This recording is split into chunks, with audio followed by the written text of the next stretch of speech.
E aí, galera, tudo bem? Bom dia, boa tarde, boa noite, boa madrugada. Vamos para mais uma aula. Dessa vez nós vamos para hidrografia, os conceitos básicos e importantes para nossos estudos sobre a hidrografia. Aqui no canal nós já temos diversas aulas sobre o assunto. Essa aqui é uma aula para se criar uma boa base para entender como funciona o sistema hidrográfico. Eu sou o professor Rafael Noli e nós estamos em uma aula de geografia. Valeu, partiu, galera! Começando pelo começo, bacia hidrográfica. Um conceito simples e fácil. Bacia hidrográfica é uma região, uma área natural da geografia do território, e nós podemos entendê-la assim. É uma região onde nós temos um rio principal, os seus afluentes e subafluentes, e todas as áreas drenadas por esses rios, ou seja, todas as áreas cobertas por esses rios, todas as áreas influenciadas por esses rios, ok? Conceito simples e básico. As partes de um rio. Observem o esquema, nós temos aí então um rio com as suas partes definidas. A imagem não está muito nítida, mas ela só nos serve aqui para ilustrar. Primeira questão aqui de uma parte do rio é a nascente. A nascente é o local onde esse rio surge. Em vários lugares do Brasil, não só em Minas Gerais, eles chamam esse lugar específico de olhos d'água. Aquele lugar em que a água brota do chão, onde o rio está surgindo. Ok? Nossa definição: conjunto de córregos que formam o início de um rio. Curso: caminho do rio. Então vejam, o curso do rio pode ser dividido em três partes. A parte da nascente é chamado de alto curso. O rio sempre nasce na parte mais alta e caminha para a parte mais baixa. Alto curso, o início desse rio, aonde ele nasce. Médio curso, o caminho do meio em que esse rio está seguindo. E o baixo curso, o local onde esse rio deságua, ok? O curso do rio é o caminho, dividido em alto, baixo e médio curso. Fechou? Montante, sentido oposto ao curso do rio. Vejam, o rio está correndo. Eu vou ver a direção da corrente desse rio. Se eu seguir o rio ao contrário da direção das suas águas, eu estou seguindo a montante desse rio, ok? Para ficar mais claro ainda, a montante é quando eu estou indo em direção à nascente do rio. Jusante, sentido do curso do rio. Ou seja, ao encontrar um rio, se eu seguir em direção à sua foz, ou se eu seguir a direção que a sua água está seguindo, eu estou seguindo a jusante desse rio. Montante e jusante são termos importantes na navegação e também termos importantes nos vestibulares, ok? Confluência. Quando dois rios se juntam, nós conhecemos ali o encontro do Rio Negro com Solimões. Ali é o local da confluência desses rios. Talveg, também importante, também importante na navegação. Talveg é a linha no fundo do rio, onde ele é mais profundo. Em diversos momentos, o barco vai navegando, seguindo a talveg do rio, ponto mais profundo no leito do rio. Ok? Foz, local em que o rio deságua. A foz pode ser do tipo estuário, delta ou misto. Um pouquinho à frente nós teremos um slide exclusivo para isso. Fechando esse slide então, nascente onde o rio nasce, foz aonde o rio deságua. Vamos para o próximo. Agora, galera, dois esquemas interessantes aqui para os nossos estudos. Um são os tipos de drenagem e o outro, os tipos de regime. Comecemos pela drenagem. O que seria drenagem? Drenagem é a forma que esse rio escorre, a direção e a forma, ok? Então vejam, rios de drenagem endorreica. Olha o que diz o slide. Rios que correm para o interior. Endo de interno, reica de escoamento, rios que escoam internamente. Olha o desenho de amarelo no desenho, nós temos o rio Tietê. O rio Tietê é um rio grande e importante da hidrografia brasileira e ele corre para outro rio, ele deságua no rio Paraná, ou seja, o rio Tietê é um rio de drenagem endorreica, certo? Exorreica, ou seja, rio que corre para fora, externamente. O que é fora? O que é externo aqui? O que é externo ao continente são os oceanos. Os rios exorreicos são aqueles rios que desaguam nos mares, nos oceanos. Ok? O rio Paraná que aparece nessa imagem é um rio que vai desaguar lá no Oceano Atlântico. Ele é um rio de drenagem exorreica. Fechou? Arreica, rio onde as águas evaporam antes de seguirem caminhos. O mais famoso de todos os rios arreicos, aqui nesse caso é um A de negação, ou seja, rio que não deságua, rio que não escorre. O rio mais importante arreico é o Okavango. Já gravei e já falei do Okavango aqui nesse canal em outra ocasião. O Okavango é um rio que segue o seu curso normalmente, só que por um acaso do destino, quis o destino que esse rio corresse para dentro de um deserto, lá em Angola, na África. E ao entrar numa área desértica, esse rio recebe muito pouca água de outros rios, e aí nós vamos ter uma situação interessante. A quantidade de água que ele recebe é menor que a quantidade de água que evapora. A evaporação é superior à alimentação. Entenderam? Ou seja, o rio segue, é um rio volumoso, é um rio grande, é um rio importante. Ao entrar no deserto, ele para de receber água de outros rios, de outros afluentes, de outros tributários, e ele vai perdendo volume, vai perdendo força e ele não deságua em nenhum lugar. Ele espraia e vira, no fim da história, uma área linda, riquíssima, só que uma área sem deságue, uma área de delta. Vira um enorme lago. Depois pesquisem o delta do rio Okavango, que vocês verão que lindo que é a foz desse rio. Um rio que não deságua. Criptorreica, rios que são absorvidos por estruturas rochosas. Aqui no caso nós vamos entender cripto, a palavra cripto como caverna, como subterrâneo. Nós temos alguns rios que correm subterraneamente. Nem sei se essa palavra existe. Rios que correm dentro de cavernas. Rios que são absorvidos por estruturas rochosas e que têm um curso subterrâneo. Nós temos no Brasil rios assim. Nós temos também no Brasil muitos lagos criptorreicos. As pessoas entram numa caverna e lá dentro da caverna tem um rio correndo. É um rio subterrâneo. É um lago subterrâneo. Criptorreico, ok? Para lembrar desses termos, se atentem ao significado da palavra endo de interno, exo de externo, arreica de o A de negação, de não deságua, e o cripto de caverna. Fechou? Próximo, vejam só que bonitinho o outro slide. O outro slide não, desculpa, é outra imagem, vou pôr entre aspas. Classificação contra o regime. O que alimenta um rio? Os rios podem ser alimentados por neve, rios de regime nival. Da onde que vem essa neve? Das geleiras no topo das montanhas, das geleiras nas áreas polares. Gotinha por gotinha, essas gotinhas vão se juntando até formar um rio.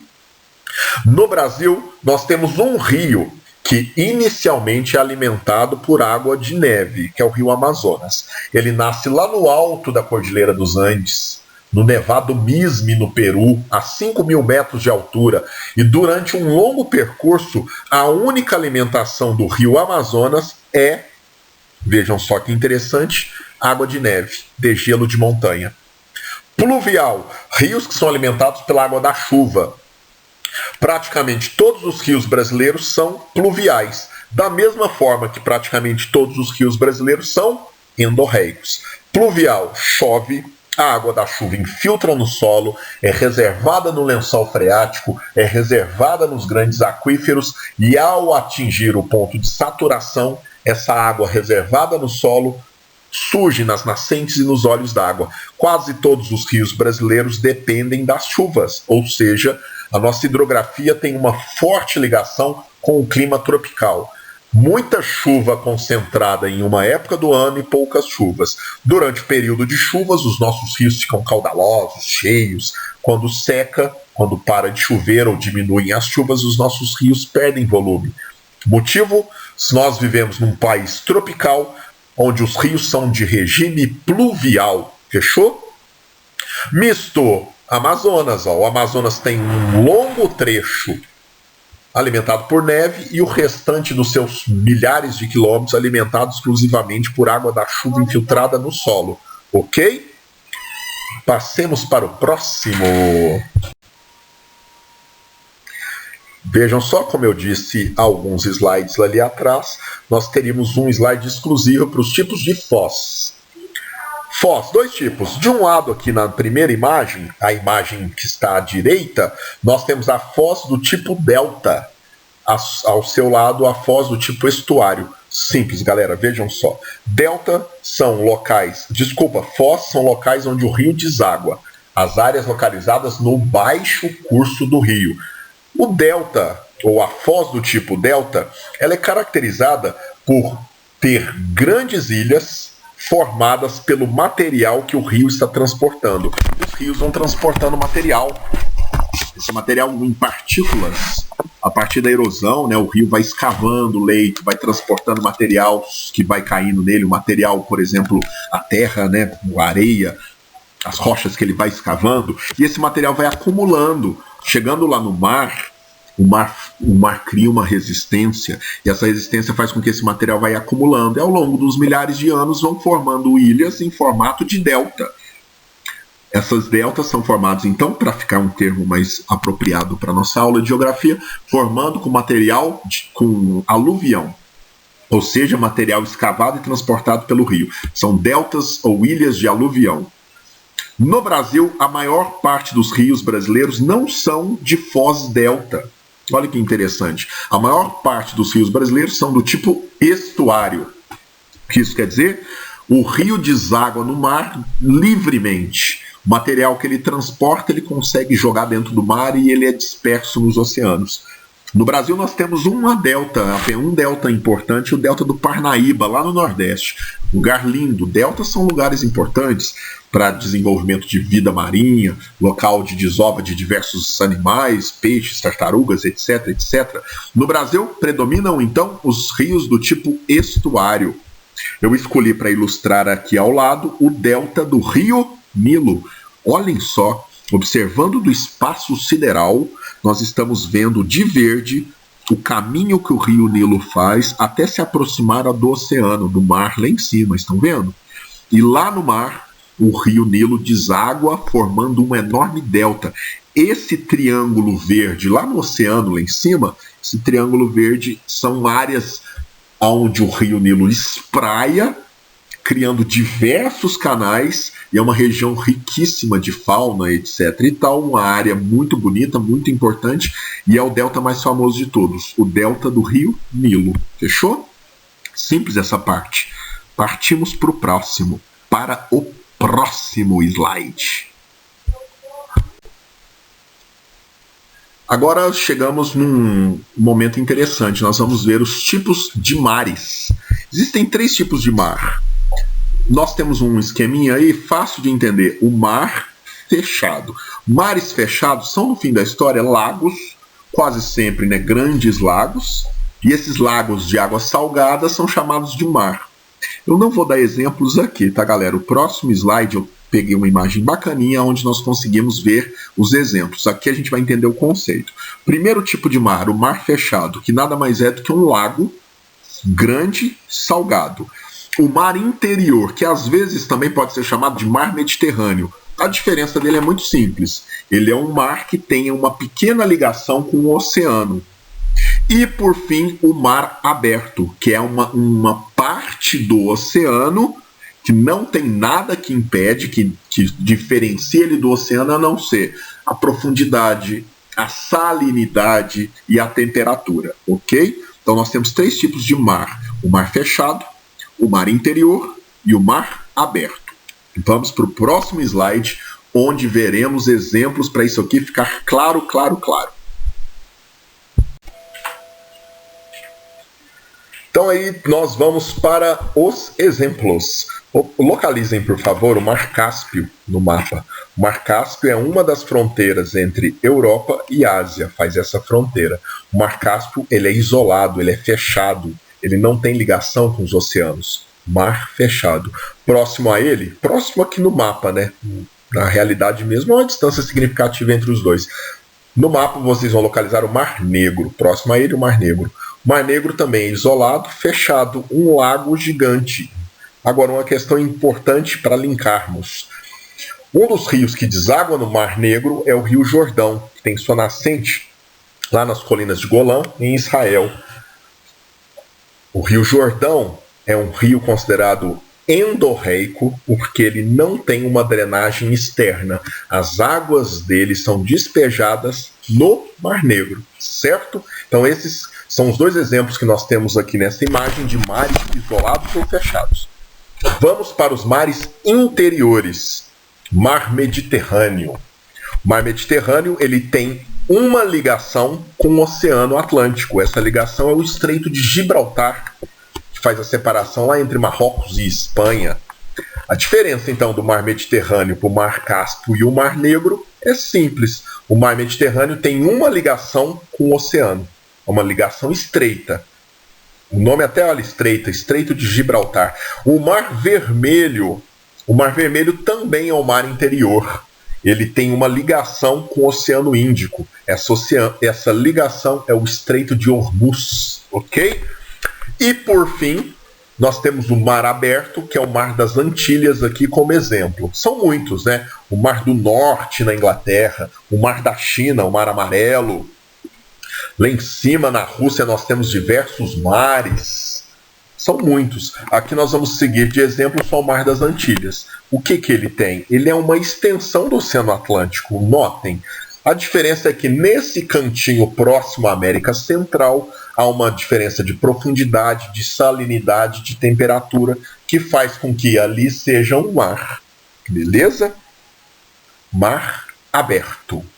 Fechamos esse slide e vamos para o último slide da nossa aula de hoje. O último slide do nosso dia, fechando o assunto hidrografia, correntes marítimas. É importante, porque isso aqui vai ser a base também dos estudos que nós faremos sobre clima, sobre problemas climáticos, sobre El Niño e Laninha, questões econômicas importantes estão ligadas também às correntes marítimas. Vamos a elas? Vamos? Então fechou, partiu. O que nós temos? Observem, de vermelho no mapa, nós temos as correntes quentes. De azul no mapa, nós temos as correntes frias. Uma definição rápida. Correntes marítimas são áreas dentro dos oceanos em que a água apresenta uma temperatura diferente, e por ter uma temperatura diferente, ela também tem de diferença uma salinidade, também tem de diferença uma densidade. A água mais quente tem uma salinidade diferente de uma água mais fria, tem uma densidade diferente também. Então, nós temos que ver o mapa e entender que esses locais onde a água está mais quente e circula e se movimenta, nós chamamos de correntes marítimas quentes. As áreas de águas azuis, de setas azuis, desculpa, são as áreas de correntes marítimas frias. Questões importantes. Vou dar um destaque maior para as correntes frias, ok? Vejam, o deserto do Saara, o deserto do Kalahari na África. Existem estudos que mostram que, dentre outros fatores, a existência desses dois desertos estão ligados às correntes de água frias. Corrente de Benguela e a corrente das Canárias. Opa, então isso é importante, hein, Rafael? Explico, querido aluno. Aonde a corrente de água é fria, há menor evaporação dos oceanos. Se há menor evaporação, há menor formação de nuvens. Então há um estudo que mostra claramente que algumas correntes frias oceânicas favoreceram o surgimento de áreas desérticas e semiáridas. exemplos muito presentes nos vestibulares: a existência do deserto do Kalahari e a corrente de Benguela. Outro exemplo muito importante: a existência da corrente de Humboldt na América do Sul e a existência do deserto do Atacama no Chile e no Peru. Ok? Deserto mais seco do mundo. O lugar que menos chove no planeta Terra é o deserto do Atacama. E uma das consequências, uma das causas dessa aridez extensa, extrema, é a corrente de Humboldt, que faz com que esse cantinho da Terra tenha uma evaporação reduzidíssima. Notem, essas correntes que eu citei, Benguela e Humboldt, por exemplo, são correntes de água que vêm lá do Oceano Glacial Ártico, ok? Outra corrente fria muito presente nos nossos estudos que vai ser importante saber. Corrente da Califórnia, lá nos Estados Unidos, localiza em América do Norte e Califórnia. Nós temos o deserto da Califórnia nos Estados Unidos. Pesquisas e estudos mostram que a existência dessa área semiárida e árida nos Estados Unidos da América está ligada à baixa evaporação da corrente fria da Califórnia, ok? O que mais nós podemos dizer sobre as correntes frias? Podemos dizer, por exemplo, que locais de correntes marítimas frias são muito boas para a pesca. Áreas de piscosidade elevada. Os maiores pescadores do mundo são o Japão, o Peru, hein? Olha só, nosso vizinho aqui na América do Sul. O Peru é um grande pesqueiro também, um dos grandes produtores de pescados. Países lá da Europa Setentrional, Noruega, Suécia, Finlândia. Lá eles têm a corrente da Groenlândia, onde há muitos peixes. Lá no Estreito de Bering, lá na corrente da Groenlândia, há aquelas pescas de caranguejo real, muitos pescados importantes. Pesca Selvagem, programa, né? No Discovery Channel. Nós temos o programa Pesca Selvagem que se passa lá no Estreito de Bering. Nós temos o Japão ali, a corrente do Japão, ele é um caso especial, né? Um grande pesqueiro. Eles têm duas correntes, uma corrente fria e uma quente. E ainda recebem... o Japão recebe duas correntes quentes e uma corrente fria. Mas o Japão é um grande pesqueiro, um grande pescador aqui na corrente de Humboldt. A presença japonesa é importante. Resumo geral sobre as correntes frias e as influências delas no clima e na pesca. Mais para frente, nós teremos aula de clima e veremos o fenômeno El Niño e Laninha, que também estão ligados nessas correntes, ok? Vou encerrar a nossa aula para que vocês possam refletir sobre o assunto e pesquisar mais.